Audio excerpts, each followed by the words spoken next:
sexy in real estate? The check. Woo. All right. The check is the only thing sexy in real estate. Everything else in it, it's a business. And within a business, it's a grind. And that's okay, because all businesses, there's a grind. See, but it's about your mindset. It's about your mindset. Your mindset is what's going to get you up in the morning. Your mindset is what's going to drag you through those times when things aren't good, or sometimes that. How many here have actually had a buyer or seller and an escrow possibly close? Ever? How many would like to have a buyer or seller or escrow close ever? How many ebbs and flows is there during your day with just one escrow?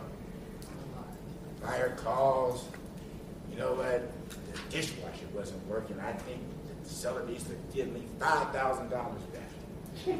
Seller calls, that buyer said he was going to do something and didn't lock the door after the inspection. You owe me some money.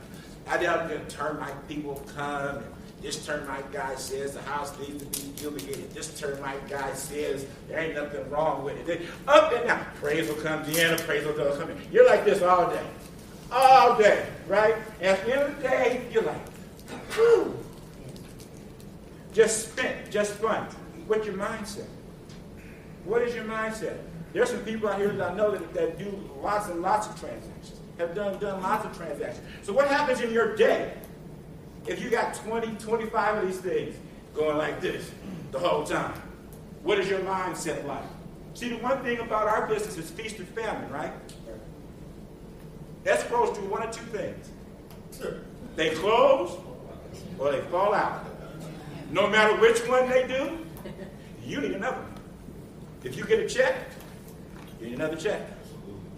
If you don't get a check, you really need a check.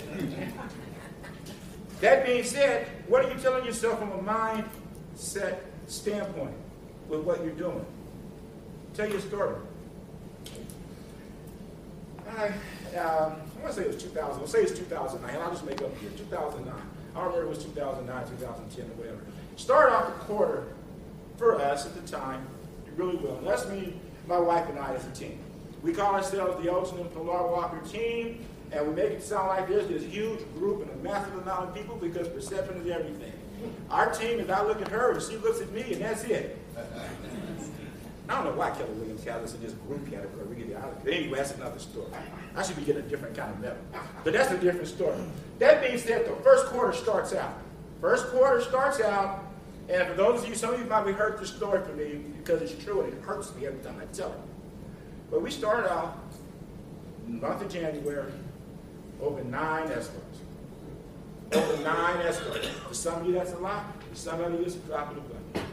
At the time, these 9 escrows, the way the market was going, was from a whole lot of work I've been doing in November, December, because you guys do know you don't get paid on the day you do business. You're getting paid from whatever amounts of money you're making or not making right now, and you want to know why? Look what you did 90 days ago. That'll tell you why you're not getting the deals right now, or then I'll tell you why you got a lot. That being said, how all that work? You get 9 escrows over. Now, I didn't relax. I felt good. I mean, 9 escrows. You know, most of them are supposed to be 30 days, some of them short sale, or whatever the case may be.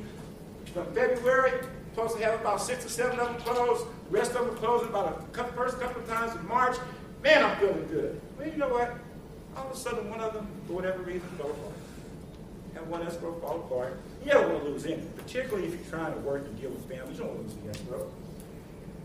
But still had 8 more. Still feeling kind of good. I don't know, next day or so, another one fall apart. Then another one. And another one. Before the end of that January, all 9 fell apart. This is someone whose my business history does not necessarily lose a lot of escrows. I've prided myself in being able to close escrows, put escrows together that are going to close. And I just went over 9. You know what? My mortgage payment was still due. My visa will still do. The car notes will still do. The kids still needed to eat. Everything went on except I had 9 escrow bonds. So how many of you guys in real estate right now are thinking, looking at me, 9 escrows, you didn't hang yourself, you didn't slit your wrist or nothing. See, it's your mindset. What do you tell yourself? See, there are certain things when I do, and that's when I believe in affirmations. Like for me, for the last 15 years, I've been telling myself, I love and honor thy God first in my life. I'm a good, honest person. I work efficiently, effectively, and with integrity. I honor my family. I keep them as a priority in my life. I list homes and sell homes consistently every month. I love selling real estate. I help families achieve their goals. I call my leads with consistency. I always ask for the appointment. I follow my schedule each and every day. One signed buyer or seller contract per week is my minimum standard. I love and honor thy God first in my life. I'm a good, honest person. I work efficiently, effectively, and with integrity. I honor my family. I keep them as a priority in my life. I list homes and sell homes consistently every month. I love selling real estate. I help families achieve their goals. I call my leads with consistency. I always ask for the appointment. I follow my schedule each and every day. One signed buyer or seller contract per week is my minimum standard. Does anybody think I've said that maybe once or twice? What do you say to yourself? How do you get up off the mat? What is it that drives you to keep doing this non-sexy business? What is it that pushes you forward? What is it that makes you want to go and achieve your goals? See, that brings me into my big why. So, what is a big why, you say? So let me ask you another. Show of hands. How many people here have goals? How many of you guys have a business plan with your goals? Yeah, I got fewer hands. We'll start there. If you've got goals, but you have no plan to achieve your goals, you have a wish. You got a resolution. That's the stuff you do. See, pickle herring, black eyed peas. I found that out.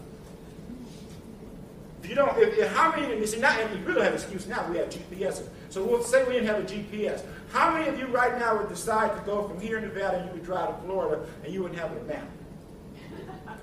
You wouldn't have a GPS. You wouldn't have just get in the car, I'm going to ride. I mean, if you did that, how would you know you were there when you got there? Right? You'd have a map. You have some sort of a plan to get you where you want to go to. So for those of you that have goals, that's great. Now break that into a business plan. Get a work plan for that. Very important. Very crucial. But I'll take it a step forward, a step further with your big why. Does anybody have any idea what I mean when I say a big why? Does anybody wish to share what their big why may be? That's okay. I'll share mine. My big why is this. I want my great grandchildren to be able to look back and say that my great grandfather, Elgin-Walker, did and started something for our family. See, my big why is I want to leave a legacy. That legacy is not just about money. That legacy, as I told you to mention with my kids, and a legacy of my family. My daughter who's in grad school. By the way, I know Steve said it was $75,000, but it's $65,000 fresh. Trust me, I'm writing that check. And I have twin boys that are graduating college. One in May, one in June. One from the University of Santa Cruz, the other from the University of Merced. My 3 children are the first children in my side of the family or my wife's side of the family to go to and finish college. That's what I'm talking about when I say I want to legacy. I want to begin to build something that trickles down long after I'm gone. See, that's a big why. See, that gets you off the mat when 9 escrows fall. That also brings you into the office, brings you into doing your lead generation, your monsters, whatever you're doing, even if you got a couple $100,000 in the bank, or in your desk, or in your sock, or wherever you got it. Why? Because it's more important. It's more important than just that. And when you have a big why that will take you through not only good but bad, in our industry, it comes out. See, when some of the stuff when Steve was talking about building relationships, building rapport, people can feel that. People can feel that. I don't care if you're meeting these people on the internet. I don't care if you're meeting them online. I don't care how you meet them. I don't care if you're meeting them in your database. I don't care if you're meeting them with myself. Everybody wants to know how much you care before they care about how much you know. Right?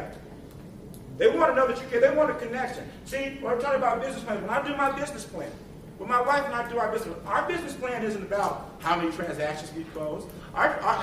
In my business plan right now, it doesn't say how many volumes of real estate I'm going to sell or sold. What it says is how many families have we helped. Our board says how many families have moved in. How many families' homes have we sold. How many families are pending right now. That's what we say. Everything with us is more about the family. Why? Because it gives me more of a connection to remember that they're not just a number. That they are someone just like me. That I don't want to be treated like a number. So when you're out doing the monster, or whatever the lead you're doing, remember that when you're talking to people, you want to make a connection with people, you make people feel. You make them feel that you care about them and their problems and their situations and their issues. You don't walk in on a presentation and tell them, I'm number one agent in this and this and that, and I'm a multi-million-dollar producer, and first of all, not only do they not care, they don't know what any of that stuff means. They've interviewed 3 agents, and all 3 agents have told them they were the number one agent in the area. I mean, well, dang, everybody can't be number one. That means somebody's lying. Right now, they're trying to figure out which one y'all lying. Right?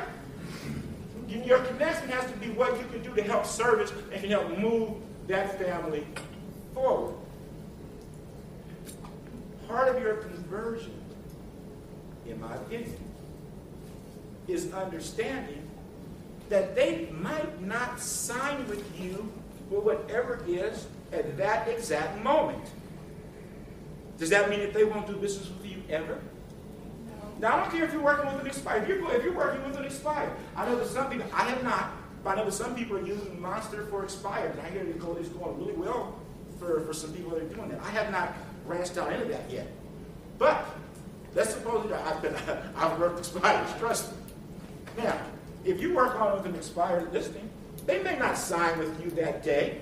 Why would they might not sign with you that day? Well, maybe they're still a little burned from the last situation that they had. Maybe they're still feeling a little bad. Maybe they hate their other agent.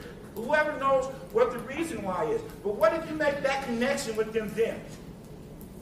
When they're ready, and of course, assume that you follow up, you keep in touch, and you don't just show up one time. When they are ready, they will call you. When you're dropping your monster tags and you talk to people, you have to understand, most people, what their goal is to stay in their home. Their goal, they weren't waiting for you to come and drop a tag at their door and give them a bunch of information and put their house up for sale. Now, does it happen? Of course it does. Of course it does. But does it happen like that all the time? No. The majority of people are looking for some type of reason, some type of something that is going to help them save their home. Something that's going to keep them there.